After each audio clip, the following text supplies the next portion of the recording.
ಸುವರ್ಣ news channel ವೀಕ್ಷಕರ ಮುಂದೆ ಮತ್ತೊಂದು ಸಾರ್ತಿ ಬಂದಿದ್ದೀನಿ.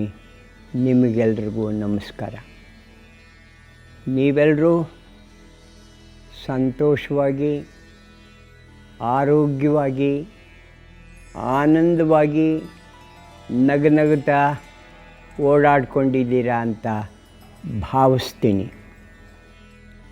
ಯಾರಾದರೂ ಕಷ್ಟದಲ್ಲಿ ಇನ್ಯಾವುದಾರೋ ಒಂದು ವಿಧವಾದಂತಹ ಮನಸ್ಸಿನ ದುಗುಡದಲ್ಲಿ ಏನಾದ್ರು ಇತ್ತು ಅಂತ ಹೇಳಿದ್ರೆ, ದೇವರು ನಿಮಗೆ ಸರಿಯಾದಂತಹ ವಾತಾವರಣವನ್ನು ಒದಗಿಸಿ ನಿಮಗೆ ಈಗ ಬಂದಿರತಕ್ಕಂತಹ ಈ ಆದಿವ್ಯಾಧಿಗಳು ಬಹಳ ಬೇಗ ಹೊರಟು ಹೋಗಲಿ ಅಂತ ಪ್ರಾರ್ಥಿಸ್ತಾ, ಇವತ್ತು ಒಂದು ಮಾತು ನಿಮಗೆ ಹೇಳಬೇಕು ಅಂತಿದ್ದೀನಿ. ನೋಡಿ, ಮೊನ್ನೆ ತಾನೇ ಬಜೆಟ್ ಕೂಡ ನಮ್ಮ ದೇಶದಲ್ಲಿ ಕೇಂದ್ರ ಬಜೆಟ್ ಅಂತಾರಲ್ಲ, ಅದನ್ನು ಪ್ರೆಸೆಂಟ್ ಮಾಡಿದ್ರಂತೆ. ಅವರಿಗೆ ಇಷ್ಟು ಕೊಟ್ಟರು, ಇವ್ರಿಗಷ್ಟು ಕೊಟ್ಟರು, ಇಷ್ಟು ಖರ್ಚು ಮಾಡಿದ್ರು, ಹಾಗೆ ಮಾಡಿದ್ರು, ಹೀಗೆ ಮಾಡಿದ್ರು ಅಂತ ಪೇಪರ್ ತುಂಬ ಇದೇ ಲೆಕ್ಕಾಚಾರಗಳೇ ಹೊರತು ಇನ್ನೇನು ಕಾಣಿಸ್ತಾ ಇಲ್ಲ. ಒಂದಾನೊಂದು ಕಾಲದಲ್ಲಿ ಬಜೆಟ್ ಅಂತ ಹೇಳಿದ್ರೆ, ಓಹೋ ನಾಳೆ ದಿನ ತೆರಿಗೆ ಹಾಕ್ಬಿಡ್ತಾರೆ ಅಂತ ಹೇಳಿಬಿಟ್ಟು ಏನೇನೋ ಊಹಾಪೋಹಗಳು. ಇವೆಲ್ಲ ಪ್ರಪಂಚದ ವ್ಯಾಪಾರನೇ. ಈ ಪ್ರಪಂಚದ ವ್ಯಾಪಾರಕ್ಕೂ ಬಡ ಬ್ರಾಹ್ಮಣನಿಗೂ ಬಡ ಬೋರೇಗೌಡನಿಗೂ ಯಾವ ಸಂಬಂಧವೂ ಇಲ್ಲ ಅಂತ ಕಾಣುತ್ತೆ. ಏನಿದು ಬಡ ಬ್ರಾಹ್ಮಣ ಅಂತಿರಲ್ಲ ನೀವು, ಇದೇನಿದು ಕಮ್ಯುನಲ್ಲು? ಇದು ನಮ್ಮ ದೇಶ ಸೆಕ್ಯುಲರ್ ದೇಶ, ನೀವು ಹೀಗೆಲ್ಲ ಮಾತಾಡ್ಬೋದಾ ಅಂತ ಹಾಗೆಲ್ಲ ಏನು ಹೆದರ್ಕೋಬೇಡಿ. ಬ್ರಾಹ್ಮಣ ಅಂತ ಹೇಳಿದ್ರೆ ಆ ಬ್ರಹ್ಮ ವಸ್ತುವನ್ನು ಕಂಡು ಹಿಡ್ಕೊಂಡಿರ್ತಕ್ಕಂತಹ ವ್ಯಕ್ತಿ ಇದಾನಲ್ಲ, ಅವನು ಬ್ರಾಹ್ಮಣ. ಸರಿ, ಸೆನ್ಸಸ್ಸಲ್ಲಿ ಅವರಲ್ಲಿ ಇವರಲ್ಲಿ ನೀವು ಇವನ್ ಹೀಗೆ ಅವನ್ನ ಹಾಗೆ ಅಂತ ಕರ್ಕೊಂಡ್ರೆ ನಿಮ್ಮ ವ್ಯಾಪಾರ ಧರ್ಮ ಕರ್ಕೊಳ್ಳಿ, ನನಗೇನಂತೆ.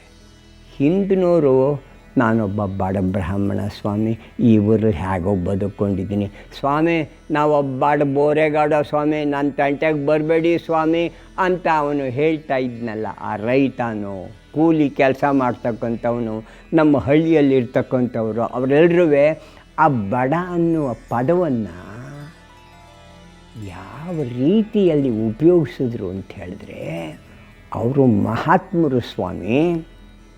ಯಾಕೆ ಅಂತ ಹೇಳಿದ್ರೆ, ಅಪ್ಪ ನೀವಿಷ್ಟ ಬಂದಾಗ ಇದ್ಕೊಂಡಿರಿ, ನಿಮಗೇನು ಬೇಕೋ ನೀವು ಮಾಡ್ಕೊಳ್ಳಿ, ಆದರೆ ನನಗೆ ದೇವರು ಕೊಟ್ಟಿರ್ತಕ್ಕಂತಹ ಈ ಪುಟ್ಟ ಮನೆ ಸಾಕು, ನನಗೆ 1-2-3 ಬಟ್ಟೆ ಸಾಕು, ನನಗೆ ಇವತ್ತಿಗೆ ನಾಳೆಗೆ ಊಟ ತಿಂಡಿ ಆದರೂ ಸಾಕು ಅಂಥೇಳಿ ತಮ್ಮ ಬಯಕೆಗಳನ್ನು ತಮ್ಮ ಹದ್ದಿನಲ್ಲಿ ಇಟ್ಟುಕೊಂಡಿರಬೇಕು ಅಂತಕ್ಕಂತಹ ಜೀವನ ಧ್ಯೇಯ ಇತ್ತಲ್ಲ, ಅದು ಅವರ ಬಡತನ.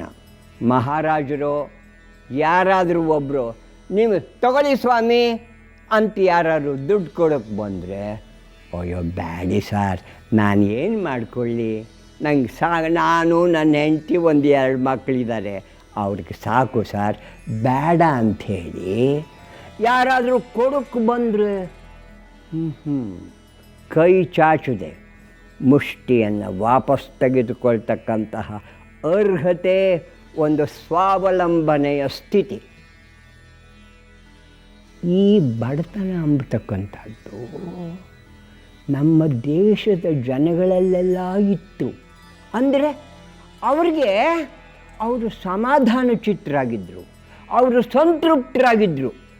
ಇಂಗ್ಲೀಷ್ನವರು ನಮ್ಮ ದೇಶಕ್ಕೆ ಬಂದುಬಿಟ್ಟು ಇದೇನಿದು, ಇವನಿಗೆ 2 ಚಡ್ಡಿ ಮೇಲಿಲ್ಲ ಆದರೂ ಇಷ್ಟು ಸಂತೋಷವಾಗಿದ್ದಾನಲ್ಲ, ಈ ಬ್ರಾಹ್ಮಣ ಮೈ ಮೇಲೆ ಒಂದು ಶರ್ಟು ಹಾಕ್ಕೊಳ್ಳೋದಿಲ್ಲ, ಹೀಗೆಲ್ಲ ಸುಖವಾಗಿದ್ದಾನಲ್ಲ.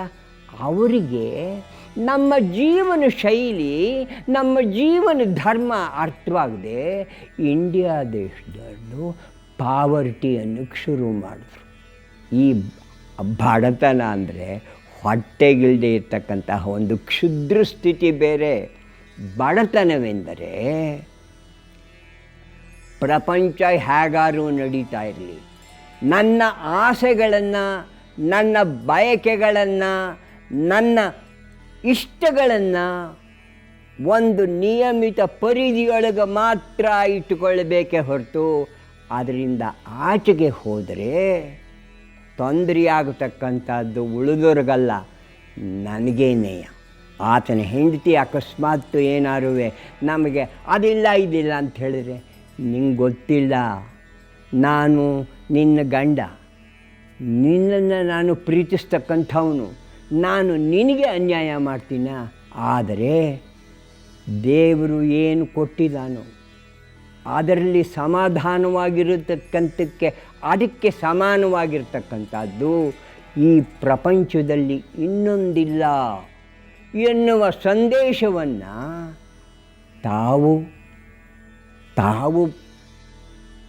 ಅನುಭವಿಸಿದ್ದಲ್ಲದೆ, ತಮ್ಮ ಹೆಂಡತಿನ ಅದ್ರ ಜೊತೆ ಕರ್ಕೊಂಡು ಹೋಗಿದ್ದಲ್ಲದೆ, ತಮ್ಮ ಮಕ್ಕಳನ್ನು ಇದ್ರ ಜೊತೆ ಓಲೈಸ್ಕೊಂಡಿದ್ದಲ್ಲದೆ, ಪ್ರಪಂಚಕ್ಕೂ ಸಹ ನೀವು ಏನೇನು ಆಸೆ ಆಮಿಷಗಳನ್ನು ಒಡ್ಡಿದರೂ ಸಹ ನನ್ನ ಜೀವನ ಮಾರ್ಗ ಇದೇ ರೀತಿಯಲ್ಲಿ ಇರುತ್ತೆ ಎಂದು ಹೇಳುವ ಧೀರನ ಮನಸ್ಸು ಅಂತ ನಾನು ನಿಮ್ಮೆದುರಿಗೆ ಇವತ್ತು ಹೇಳುವುದಕ್ಕೆ ಆಸೆ ಪಡ್ತೀನಿ. ನಮಸ್ಕಾರ.